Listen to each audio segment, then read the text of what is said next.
mga ka-friendship. This is again Friendship Andre sa mainit na panahon sa Abril 2024.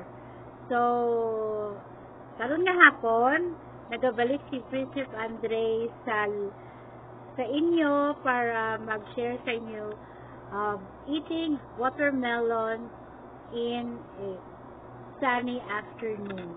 So, may ari ako din ng watermelon. So, ginpa-slice ko ni siya kay Cheche para hapo siya kanon. And then, of course, sa mga bata, dapat magkaon ka mo watermelon sa mainit na panahon because this fruit is very delicious. This is cold, by the way, malamig na siya. So that, kung nainitan ka mo, ma-refresh ang inyong cells, tapos malamig.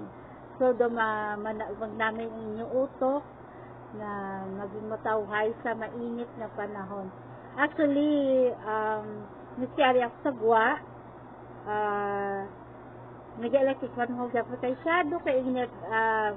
According to the weather forecast today, it's 43 degrees here in Iloilo.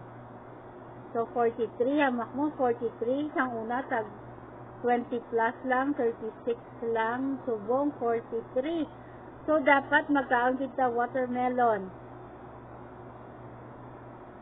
So, this watermelon, halin siya sa Haniway.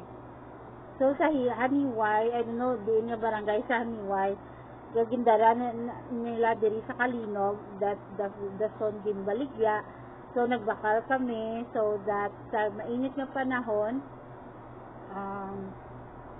makakaon kita watermelon. So, anong benefits ng watermelon? So, watermelon is a fruit. May different kinds of watermelon. May red watermelon, may yellow watermelon. So, this one is red watermelon. May siya, may spiral na siya. Hindi siya, unlike before,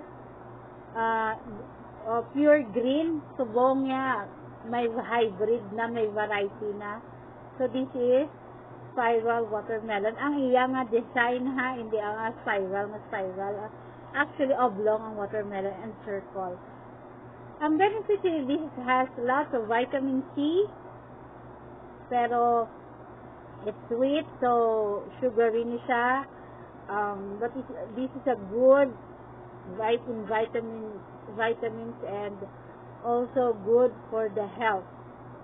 Okay, so it refresh us, ma-refresh kita. So guys, ginashare ko lang sa inyo nga kasi may mga panahon na mainit, dapat hindi man mag-init at maulo. So para hindi mag-init ang atong ulo, kaon lang kita sa mga malamig. So ini ang gin-prefer ko today. So hope you enjoy eating this fresh watermelon with me. Again, happy eating, happy summer, and again, this is Friendship Andre. See you in my next vlog.